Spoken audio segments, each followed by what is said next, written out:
ରାଜ୍ୟ ସଭାପତି ଦପ୍ତେଶ୍ୱର ପ୍ରସାଦ ତାଙ୍କୁ ବର୍ତ୍ତମାନ ଦଳ ସମର୍ଥନ କରିବା କଂଗ୍ରେସ ବୋଲି କୁହାଯାଉଛି ସେ ପ୍ରକୃତରେ ସ୍ଥିତି କ'ଣ ଚିତ୍ର କ'ଣ? ଶୁଣନ୍ତୁ, କାଲି ତ ଆମର ବୈଠକ ଥିଲା 3ଟା ବେଳେ। ମୋର ଆଗରୁ 2ଟା ମିଟିଂ ଫିକ୍ସ ହେଇଯାଇଥିଲା। ମୁଁ ପହଞ୍ଚିବା ପାଇଁ ଚେଷ୍ଟା କଲି, କିନ୍ତୁ ପହଞ୍ଚିଲା ସମୟ 2-3 ଘଣ୍ଟା ଲେଟ୍ ହେଇଗଲା। ତ ଆଜି ଦେଖା କରିବି ଆମର ପିସିସି ସଭାପତିଙ୍କୁ, ବିରୋଧୀ ଦଳ ନେତାଙ୍କୁ। ମୋତେ କାଲି ମଧ୍ୟ ସକାଳେ ନରସିଂହ ମିଶ୍ର ସାର୍ ଫୋନ୍ କରିଥିଲେ। ତାକୁ ମଧ୍ୟ କଥା କହିଥିଲି ଯେ ଏଇଟା ସଭା ଅଛି, ମୁଁ ସରେଇକି ପହଞ୍ଚି ତୁରନ୍ତ ପହଞ୍ଚିକି ସେଠି ସମର୍ଥନ କରିବି ବୋଲି ତାକୁ ଜବାବ କିନ୍ତୁ ଯେଉଁଭଳି ଭାବେ ଚର୍ଚ୍ଚା ହେଉଛି ଦପ୍ତେଶ୍ୱର ତାକୁ କମନ୍ କ୍ୟାଣ୍ଡିଡେଟ୍ ବିଜେଡ଼ି ଘୋଷଣା କରିଛି, କିନ୍ତୁ କଂଗ୍ରେସ ତ କେବେ ବି ବିଜେଡ଼ି ସାଙ୍ଗରେ ଯାଇନଥିଲା ରାଜ୍ୟରେ, କିନ୍ତୁ ଆପଣମାନେ କ'ଣ ସହଯୋଗ କରିବେ? କ'ଣ ନିଷ୍ପତ୍ତି ନେଇଛି ତ କାଲି ସେ ବୈଠକରେ ମୁଁ ନଥିଲି। ଏବେ ଗଲା ପରେ ବୁଝିବି କ'ଣ ହେଇଛି କ'ଣ ନାହିଁ। ଯଦି ଦଳ ସମର୍ଥନ କରୁଛି ତାଙ୍କୁ ସମର୍ଥନ କରିବାକୁ ବାଧ୍ୟ ହେବ। କିନ୍ତୁ ଆଗରୁ ତ କେବେ ବିଜେଡ଼ି ଯାଏ କଂଗ୍ରେସ ମିଶିନଥିଲେ, ନା ପ୍ରଥମ ଥର ପାଇଁ ମିଶିବାକୁ ଯାଉଛନ୍ତି। କ'ଣ ହେଇ ତ ଜାଣିନି, କିନ୍ତୁ ଆଗରୁ କେବେ ବିଜେଡ଼ି ସାଙ୍ଗରେ ମିଶିକି କଂଗ୍ରେସର କିଛି ଗଠବନ୍ଧନ କିଛି ନଥିଲା।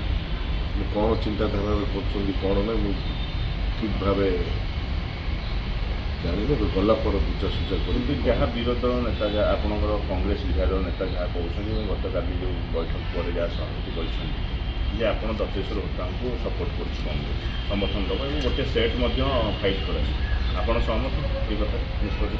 ହଁ, ସଭାପତି ଯାହା କହିବେ ଆମେ ତାଙ୍କ କଥାରେ ସହମତି ହେବାକୁ କାର୍ଯ୍ୟ କରିବୁ। ଦପ୍ତେଶ୍ୱର ହୋତାଙ୍କୁ ସପୋର୍ଟ କରିବ ନିଶ୍ଚୟ। ଭାଇନା ଗୋଟେ କଥା ହେଉଛି ବର୍ତ୍ତମାନ କଂଗ୍ରେସର ଯେଉଁଭଳି ସ୍ଥିତି, କାରଣ ଏଇ ନିର୍ବାଚନ ଭିତରେ ଟିକେ ଅଧିକା ସଂଖ୍ୟାକୁ ସିଟ୍ ଆସିଛି, ତା ପରବର୍ତ୍ତୀ ପର୍ଯ୍ୟାୟରେ ବିଜେଡ଼ି ବିପର୍ଯ୍ୟୟ ଯାଇଛି।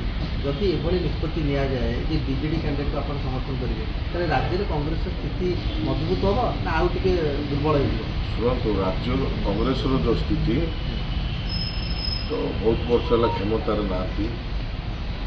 ସତ କହିବାକୁ ହେଲେ କଂଗ୍ରେସର ଦୁର୍ବଳତା, କିନ୍ତୁ ଆମମାନେ ଶକ୍ତିଶାଳୀ କରିବା ପାଇଁ ଚାହୁଁଛୁ, ଚେଷ୍ଟା ଜାରି ରହିଛି, କିନ୍ତୁ ଆମେ ସେ ଜାଗାରେ ପହଞ୍ଚିପାରୁ।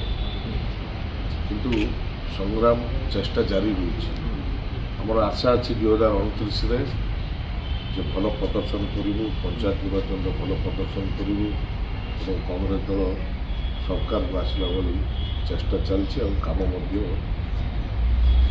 ଗ୍ରାମାଞ୍ଚଳରେ ଗ୍ରାସ ରୋଡ଼ରେ ଷ୍ଟାର୍ଟ ହେଇଗଲା। କିନ୍ତୁ ଏଇ ଯେଉଁ ନିଷ୍ପତ୍ତି ନିଆଗଲେ ମେସେଜ କ'ଣ ଯିବ, ବାର୍ତ୍ତା ସାଧାରଣ ଲୋକଙ୍କୁ କ'ଣ ଯିବ, କଂଗ୍ରେସ କର୍ମୀ କ'ଣ ଯିବ?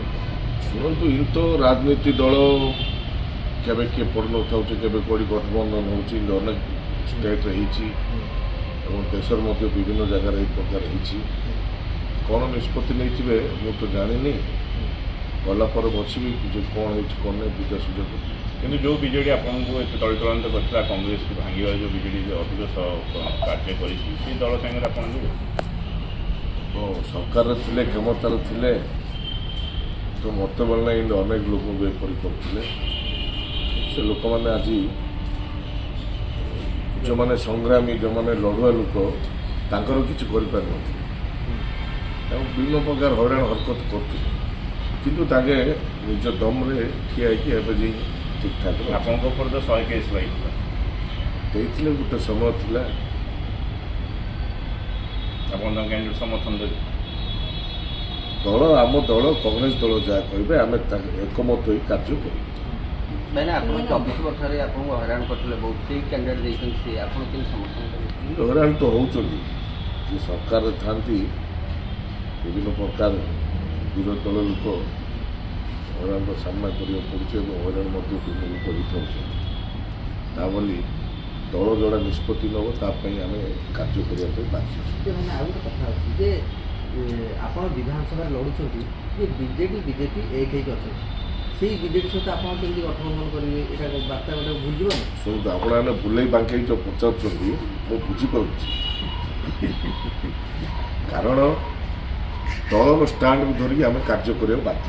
ଗୋଟେ ଦଳରେ ଅଛୁ, ଦଳରେ କାର୍ଯ୍ୟ କରିକି ବହୁତ ବର୍ଷ ହେଲା ଆସୁଛୁ, ଦଳ ଛାଡ଼ିକି ଆମେ କୁଆଡ଼େ ଯାଇନୁ। କଂଗ୍ରେସ ଦଳ ଭଲ ଲାଗେ ଆମକୁ, କଂଗ୍ରେସ ଦଳର କାର୍ଯ୍ୟକଳାପ କଂଗ୍ରେସ ଦଳ ଭଲ ଲାଗେ, ରାହୁଲ ଗାନ୍ଧୀକୁ ଆମେ ଭଲ ପାଉ, ତ ଆମେ କଂଗ୍ରେସ ଯାହା ନିଷ୍ପତ୍ତି ନେବ ତା କାର୍ଯ୍ୟ ଗ୍ରାସ ରୁଟ୍ରେ ପ୍ରଭାବ ପଡ଼ିବନି ଆପଣ ବିଜେଡ଼ି ସାଙ୍ଗେ ମିଶିକି 24 ବର୍ଷରେ ଆପଣଙ୍କୁ ହଇରାଣ କରିଥିଲା ସେଇଟା ଏଇଟା ରାଜ୍ୟସଭା ନିର୍ବାଚନ ଏ ନିର୍ବାଚନରେ ଏତେଟା ସାଧାରଣ ଲୋକ ପ୍ରତି ଏଫେକ୍ଟ ହେବ ମାନେ ପଞ୍ଚାୟତ ଇଲେକ୍ସନ ନିହାତି ଏଫେକ୍ଟ ପଡ଼ିବ ଏଇଟାକୁ ସମସ୍ତ ଅନେକ ପଞ୍ଚାୟତ ନିର୍ବାଚନ ଫଳାଫଳ ଉପରେ ପଞ୍ଚାୟତ ନିର୍ବାଚନ ଭଲ ହେବ ବର୍ତ୍ତମାନ କାରଣ ସାଧାରଣ ଲୋକ ଦେଖିଲେଣି ଜାଣିଲେଣି ଯେ ବିଜେଡି 24 ବର୍ଷ ଶାସନ କଲେ ଏବଂ ବିଜେପି ଏବେ କ୍ଷମତାକୁ ଆସିଛନ୍ତି ଭାରତ ସ୍ୱାଧୀନ ହେଲା ପରେ ପ୍ରଥମ ଥର ପାଇଁ ତାଙ୍କେ ସରକାର କରିଛନ୍ତି ମାନେ ମେଜୋରିଟି ନେଇକି ତ ବହୁତ ବର୍ଷ ହେଲା କ୍ଷମତା ନାହିଁ କଂଗ୍ରେସ ଦଳ ତ ଲୋକ ଚାହୁଁଛନ୍ତି ଏବେ କଂଗ୍ରେସକୁ ଆମେ